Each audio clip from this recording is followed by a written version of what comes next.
the boss, Ryan. Hello. And of course, my always grumpy partner, Shades. Greetings all. Let's get some initial impressions. I thought it was okay. I had probably read this years ago. It has space aliens. It has silliness. It was good. I was not inspired to become a better man. But if you had, then maybe we'd think you'd been body snatched. Why? Yeah, little. Oh, it's Ryan's turn. Ryan, buddy. There you go. I enjoyed this issue. Sorry that you didn't, Shades. That's typical. I enjoyed it enough. It was okay. I don't know. It was a good start to the story. The introduction to the Super Skrull. What was it, like 100 tons that the Super Skrull can lift? Yes, at that time, the Super Skrull could lift 100 tons, and the Thing only lifted 5 tons. Now, this is a contradiction between this issue and the radio show. The radio show set Ben's strength at 36 tons. Now, the radio show was done in 1975, and by then, Thing was much stronger. Yeah, I thought that was interesting, Did you, though? Did you really think it was interesting? Oh, well, okay, well, what I thought was interesting about it was the fact that they say he can do 100 tons, then he gets to Earth and he tries to implant the flag through concrete, and that just doesn't work for him. It doesn't work, yes. I'm wondering if the pole was not strong enough to go through the concrete. That might be it. Because if you look at when he melts the concrete, he uses one finger in my favorite arrogant pose in the entire book. That was a good pose. He uses one finger and he kind of pinpoints the flame, basically making a golf-sized hole to put the flag in. You know what I mean? Yeah. Oh, yeah. Ryan's favorite character, we all know, is the Human Torch. Human Torch demonstrates some new powers here, but actually the Super Skrull demonstrates these powers, not really Johnny, but they are torch-like powers. Ryan, what did you think about the shapes that Super Skrull was able to make, like the bow and arrow and the mace? And don't let the silliness influence you. The silliness. Because it's utterly awesome. Ryan, go ahead. I don't think there was any silliness between the mace and the Quite agree. Silly, sorry. silly. Well, because we saw in the last issue that Human Torch could make whole human Flame images. Yeah, like images. So I think that's more silly than this. This makes a lot more sense. The scene with the bow and arrow when he was invisible, that's like an amazing scene. That's like an amazingly silly scene. It's a fantastic scene. I totally agree with Ryan, and Shades is as normally wrong. But what we have here is that it shows that the Super Skrull could use 2 sets of powers at the same time. Yeah, the combination of powers is cool. Graham Chapman would have shut us down. Silly. What am I talking about? I'm talking about Monty Python's Flying Sharks. My first impressions of the book is the stars of this book are Ben and Johnny. They are in fine, hilarious form throughout it. One great moment, Thing is being mobbed, and they're all gals for the most part, I guess, except for one guy who stole his pants. And Thing is saying, "This is embarrassing. It looks like I'm going to have to knock a few heads together to get out of here." But his big weakness is, it's the females that bug me. My strength ain't no good when I'm surrounded by a pack of dizzy dames. So he ends up going to an escalator. He squashes the escalator flat so that only he can slide down it. And then he's ready to throw down with Super Skrull, and so happy about it that he says, "I hope old Killjoy Reed hasn't taken care of the alien yet." This is epitome to me, along with what we did for Favorite Panel Theater, of why I love the Fantastic Four. You have characters that are distinct. Yes. They have personality. You have wild stories like an alien whose power is being beamed from his Skrull homeworld coming to take over the planet and has all of their abilities. The imagination flowing between Stan and Jack was unstoppable. And it's got that old style comedy in it that even young Ryan here seems to like. Yeah, I definitely thought the comedy between each character, they all have their own like special moments here. I thought the Thing going with his banter was pretty funny. Johnny is the typical teenager here. When everybody else is worried about the crowds in the store, he's getting into it. He's like, how great would it be to work in a place with all these gals, It's just perfect. Anyway, Ryan, what did you think about the family dynamic here between the four? I thought it was good. You see them working together a lot more and communicating a lot more when it comes to their abilities and stuff like that. Maybe not working together so much because they all did kind of take him on one-on-one and then got handed to them. Yeah, I like their ability to work together when they get defeated. Like when Reed saves Johnny from falling in the sky. The planning that Reed has. Stuff like that. Yeah, that was good. Reed That's comes a nice up with scene. a way to cut off the beam that is empowering the Super Skrull beyond regular Skrull warrior. That was really cool. What did you think now, Shades? I know you didn't particularly love the issue like Ryan and I did. I didn't hate it. It's just not my thing. But my question to you is, what is your favorite part of this issue? Well, I want to reenact very quickly, if I may, the bowling ball scene, okay? It's just, I'm sorry, Ryan, you're going to be the observer because it's just, so I like the bowling ball scene because I'm going to be the snooty salesman and Jack is going to be Ben Grimm, and here we go. Thing is looking at this bowling ball. He's got it in his hands. That's what he wants to do because he says, as a matter of fact, here, let's open with Ryan being Johnny. Yes. Okay, they're in the department store. We'll back it up. And we'll start from there. It says 1 week later at the New York department store, we find the Fantastic Four together on a shopping trip.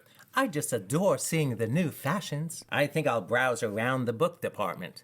Boy, it must be a gas working in a place with all these chicks. Chicks mix. I want to go buy me a bowling ball. So now Thing shows up in the bowling ball department with a snooty salesman. He's examining the ball. You sure this is the biggest one you got, Buster? I ain't exactly got skinny little fingers. Just try that one, sir. It would even fit a gorilla. Okay, laughing boy, if you say so. Crunch. Oh? You must know some pretty small gorillas, pal. He says as he hands him the bowling ball that is now smashed flat. I know it happened, but I like that. That was fun. It was good. I thought the art was good. Jack mentioned that he liked the stretching of the Skrull, and I agreed with that. I noticed that too. That was just well done. The idea of the good guys creating an invention to stop him kind of goes back to the original Spider-Man when he would. I'm talking about the cartoon way back when. Spider-Man. He was Peter Parker. He'd go back and he'd make this special thing that could absorb electricity. Or something like that. But you realize that these guys came first. Well, it was actually Peter doing my the... point is that my point is that they didn't necessarily overpower the Skrull. They just figured out a way to remove his power from him. I think it's kind of noteworthy that the Skrull is locked in a cave, but he does come out, doesn't he? In the future. Eventually, yes. But it's what they did long later, locking him in the volcano at the end, which I thought was a really cool moment. I thought it was just a cave. No, it's later on you find out it's a volcano. It's like a dormant volcano, no? Yeah, it's a dormant volcano. Locking him in the dormant volcano was a way to block off the beam. When Super Skrull does eventually return, he comes out of the volcano. And you realize that eventually he does not need that beam anymore to be the Super Skrull. One of the things I like about Marvel, this here is a progression. Shades is right. I know it's odd, but Shades is right. Bound to happen. That the Super Skrull here is way too powerful for the Fantastic Four. The battle scenes are great. They're a lot of fun. I'm actually going to ask Ryan what he thinks of the battle scenes in a minute. They had to develop an ability themselves to be able to combat him. Yes. He gets locked in this volcano and he doesn't come out until they have the ability to take him on. Sue has force fields by the time he comes out, for example, which she doesn't have here. Ryan, this being your first time seeing this battle, this is a very different battle than what you've seen up to this point. It's not as physical as Thing and Hulk was. But it's not as cerebral as Doom versus them. What did you think of this fight between the Super Skrull and the Fantastic Four? So I think most importantly, this was the most action-filled fight scene out of all of them so far in the issues. I definitely like how he portrays their powers to them rather than using different powers on each one, just to show,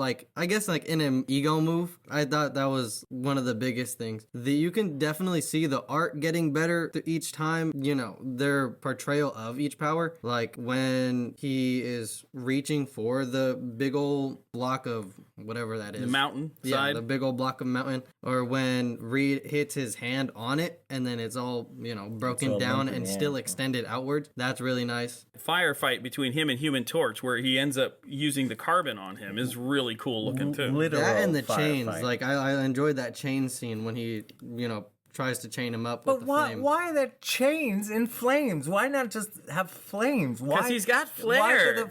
He wants to look good, man. No pun intended there with the flare. Huh? He wants, he's trying to be dramatic.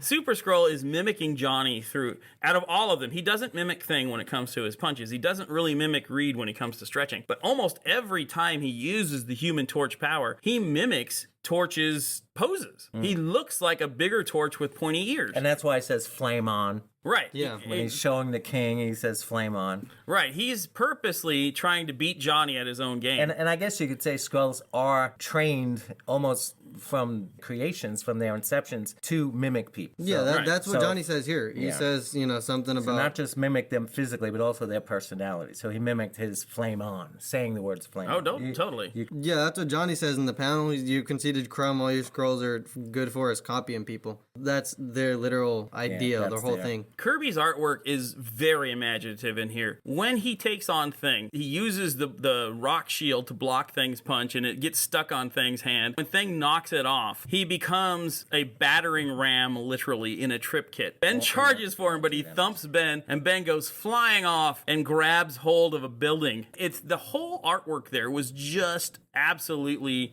fun, funny, and cool at the same time. And then his line when he's talking about, I might have to get hitched to this pole or something like that. Whew. I hope nobody's looking. I'm just liable to kiss this hunk of steel. I really, really love this issue. I see why it's been redone over and over. It's done in every single Fantastic Four cartoon show. It's done in the radio show, which is why we're talking about it here. This could be a 1960s sci-fi movie. Yeah, this whole issue, the fight scenes, the comedy, the storyline, and the, progression throughout the story, it's the best so far. I do like that the Skrulls were just good old-fashioned evil, just want to take over our planets and all, our planet and all that. I like that. In the MCU, the Skrulls are just aliens looking for a place to live, and we're supposed to feel sorry for them. I don't like that. I know that appears in the later source material. I disapprove. I like the original idea that they're just evil aliens. Maybe it's just me, but that's what I like. I like that too. In the original source material, instead of the entire Skrulls, it's a group of Skrulls who've been persecuted that want that. It's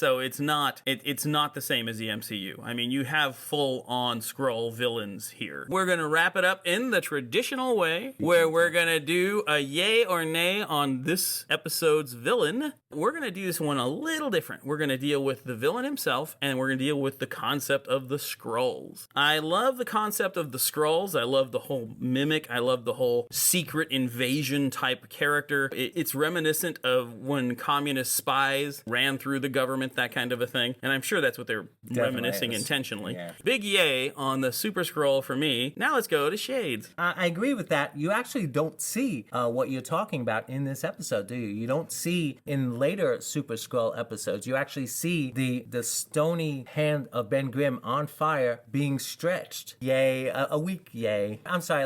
I like Doctor Doom. I like insane villains that have a motivation. Super Skrull is a soldier. He's not insane. Super Skrull is a soldier.